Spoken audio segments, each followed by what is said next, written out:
21st anniversary cake இருக்க வேலை கொள்ளையில் என்னத்தில் செஞ்சு முடிக்க போகிறோம், இதெல்லாம் இப்போ தேவையா அப்படின்னு இருந்துச்சு. ஆனால் மனசு கேட்கல. எப்படியாவது ஒரு கேக்கை பண்ணிட மாட்டோமா அப்படின்னு ஒரு ஆர்வம் இருந்துக்கிட்டே இருந்துச்சு. இடையில கிளாஸ் இருந்ததுனால எங்கே ஸ்கிப் பண்ணிடுவோமோ அப்படின்னு நினச்சிட்டு இருந்தேன். ஆனால் கிளாஸ் ஆரம்பிக்கிறதுக்கு ஒரு நாள் முன்னாடியே அந்த கேக்குக்கு தேவையான அந்த 2 பொம்மை இருக்கு இல்லையா, ஃபாண்டன்ட் டாய்ஸ், அதை செஞ்சு முடிச்சு வச்சுட்டேன். கிளாஸ் முடிச்சதுக்கப்புறம் கேக்கையும் செஞ்சு டிசைனிங்கும் பண்ணிட்டேன். பொதுவாக இந்த மாதிரி ஏதாவது ஸ்ட்ரக்சரல் ஒர்க் இருந்ததுன்னா அவங்க தான் எனக்கு ஹெல்ப் பண்ணுவாங்க. பட் அவங்க ஆனிவர்சரி கேட்க அவங்கக்கிட்டேயே நான் ஹெல்ப் கேட்குறதா அப்படின்னு முடிஞ்ச வரைக்கும் நம்மளே முயற்சி பண்ணுவோம் அப்படின்னு ட்ரை பண்ணது தான் இந்த கேக். என்னோட டீம் மெம்பர்ஸ் எனக்கு இந்த கேக்கை செய்ய ஃபுல்லாக கூட நின்று ஹெல்ப் பண்ணாங்க. சிம்பிளாக வேணும் ஆனால் கொஞ்சம் டிஃப்ரெண்ட்டாக இருக்கணும் அப்படின்னு முயற்சி எடுத்து தான் இந்த கேக்கை பண்ணோம். சிம்பிளாக 1 kg ஒரு பிளாக் ஃபாரஸ்ட் கேக் பண்ணிட்டு அதில் 2 எடிபிள் பொம்மையை உட்கார வச்சுட்டு லைட்டிங்ஸ் மட்டும் கொடுத்து ஒரு கூடாரம் மாதிரி செஞ்சேன். ரொம்ப நாள் ஆசை இந்த டிசைன் நான் பண்ணணும்னு சொல்லிட்டு, பட் அதுக்கான அமைப்போ நேரமோ அமையலை.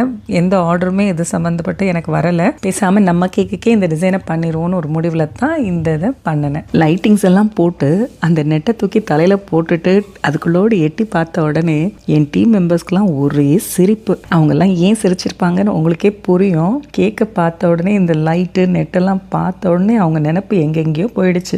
சும்மா இருங்க, இந்த கேக்கோட மாடல் அப்படி, அதுக்கு நான் என்ன செய்யன்னு சொல்லி பார்த்தேன். கடைசி வரைக்கும் ஒருத்தருக்கும் சிரிப்பு நிற்கலையே. கேக்கை முடிக்கிற வரைக்கும் ஒரே ஜாலியாக ஃபன்னாக போச்சு. அவங்களுக்கு இந்த கேக் பிடிச்சிருக்காங்கிறத அவங்க பார்த்துட்டு தான் சொல்லணும். தனித்தனியாக எங்களுக்குள்ள 1000 imperfections இருந்தாலும் ஒன்றா பார்க்கும்போது we are perfect together. Love is not about finding someone to live with. It's about finding someone you cannot live without.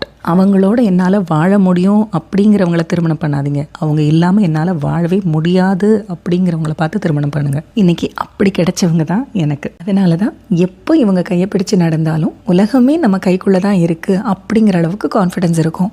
we always wish to find a lover. ஒரு நல்ல கணவர், நல்ல காதலராக இருக்கணும்னு ஆசைப்படுவோம். எல்லாரும் அப்படித்தான், நானும் அப்படிதான். But by God's grace I found my soulmate. ஆத்மார்த்தமான ஒரு துணையா இன்னைக்கு என் கணவர் என் கூட இருக்காங்க. ஸோ அப்படிப்பட்டவங்களுக்கு வேலை இருக்கு, டைம் இல்லை, பிஸியா இருக்கேன்னு சொல்லி கேக் செய்யாம விட்டா சரியா வருமா? அவங்களுக்கு செய்யாம யாருக்கு செய்ய போறோம்? ஊருக்கே செய்யறா, எனக்கு ஒன்று செய்யலையேன்னு சொல்லிட்டாங்கன்னா அதுவும் சங்கடமா இருக்கும்ல. நமக்கும் செய்யாம இருக்க மனசு வராது, செய்யலைன்னா அவங்களுக்கும் மனசு கேட்காது. அதுக்காக செஞ்சதுதான் இந்த கேக். அது என்னமோ தெரியல, இந்த தடவை இந்த கேக் இவ்வளோ அழகா அமைஞ்சிருச்சு. என் கண்ணுக்கு தான் அழகா தெரியுதா இல்லை உங்களுக்கும் பிடிச்சிருக்கா அப்படிங்கிறத நீங்க கமெண்ட்ல சொல்லுங்க. மேலும் இந்த மாதிரி கஸ்டமைஸ்ட் கேக் ஆர்டர்ஸ்க்கு விதுஸ் கிச்சனை காண்டாக்ட் பண்ணுங்கள்.